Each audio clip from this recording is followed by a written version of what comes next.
ne babula ku 8. Kila wanasibu ekiri hadi kati nebeera continuous linda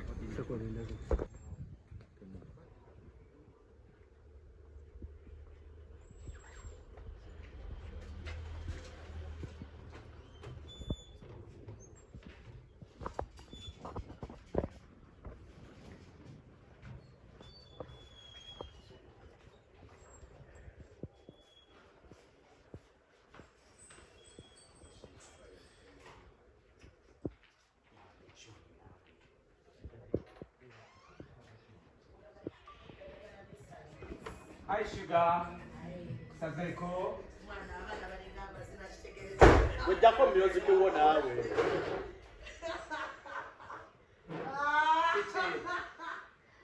Bagaile.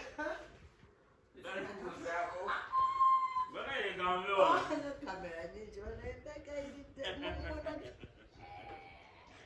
Bale mubawadde umutwalo.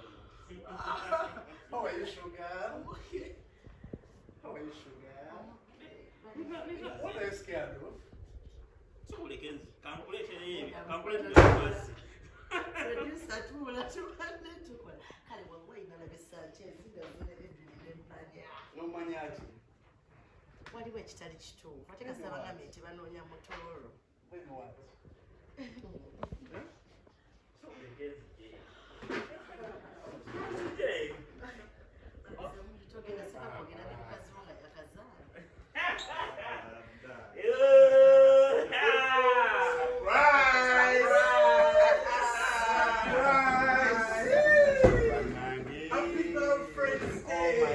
Oh my God.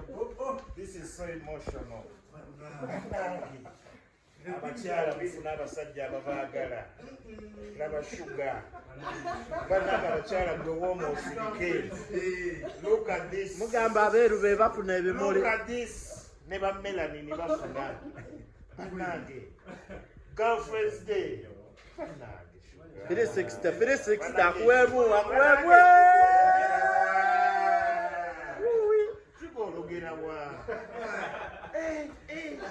How did the sugar made it? How did the sugar made it? Mama yamunaaza ekyogero. Banna the girlfriend ye nango yeyo boyfriend takoledde bino eyo red flag. Eyo red flag namba emu. Negira kiraito okuwooma. Kino kiraito okuwooma. Kisita tujikutte bulungi. Hey, sugar Sugar, don't cry, please. Don't cry. I know. Having a good man like him, my sugar. Musajja onaamwefuga.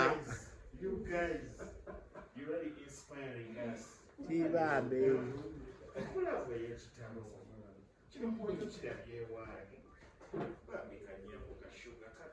Very emotional. N'omusajja yennyini akategeera afuna omusajja akutegeera bannange shuga wakikola otya bakyala banno bawe ku magezi shuga bambi akaabye kino gwali It's okay, you can cry, it's okay. It's okay. This is your time to shine. The man can comfort. Amos. It's okay, you can cry. Olumiza bangi. Almost loving.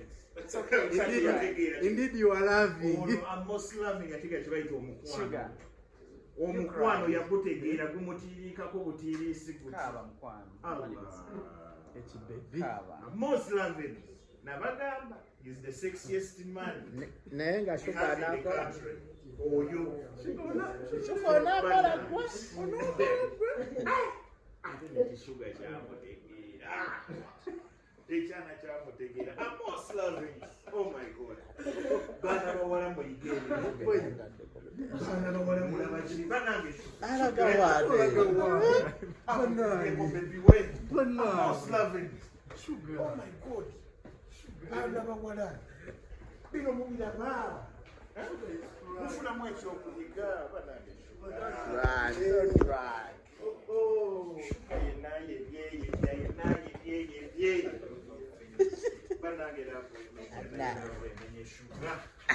Finally sugar afuyegwa amwagala.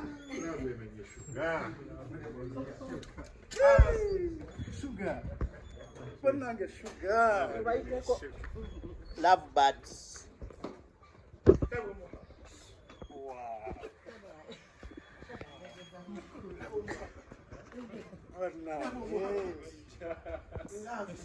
Banna. The two love birds. In the area. Amos.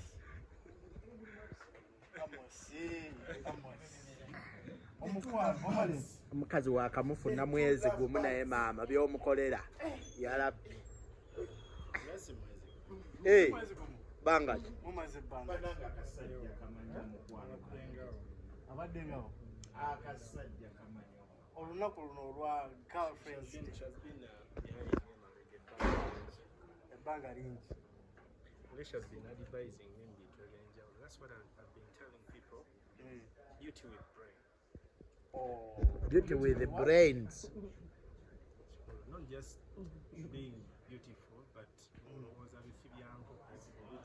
Smanya Dubai, Nadoga Taco.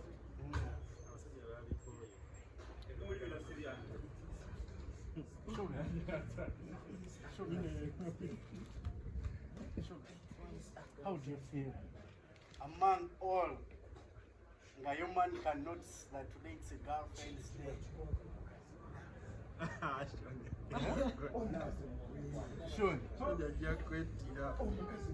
Sugar. Okubanga mbakazi bonna bonna, your boyfriend has managed to know that today is a girlfriend's day. How do you feel?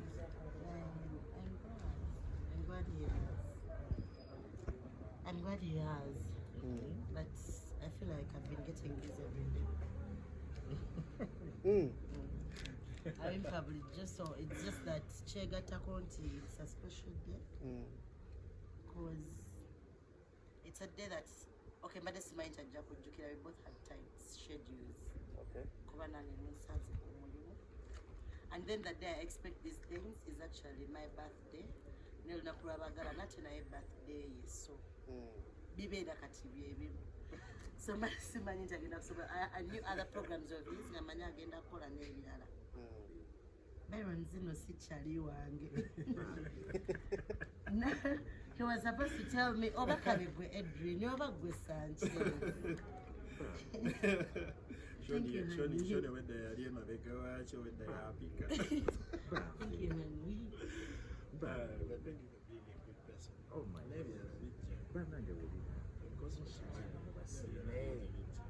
thank you for being a good person, a good friend. You know? They were showing it. Engeri gy'amuwaana ayinza omukubako. What has made you cry? This has been a very, very hard week for me. Yeah, I think I've been breaking down the whole week. I rarely talk to people apparently. Boba wegendereza mbadde nkendeza nokola interviews. I'm reflecting a lot on myself. Kwesembereza abantu banjagala ebyaddala, and these are signs, yeah, that it's working.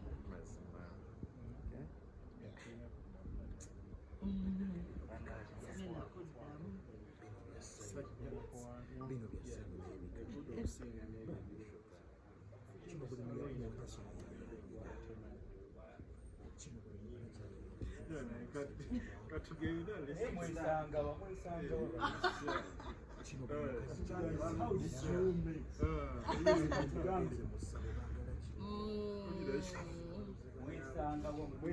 should be a story for another day. It's such emotional. You are still emotional.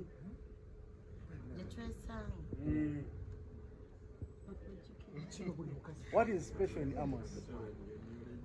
Amos is a man. He's not a boy. Is a what? A man. Not a boy.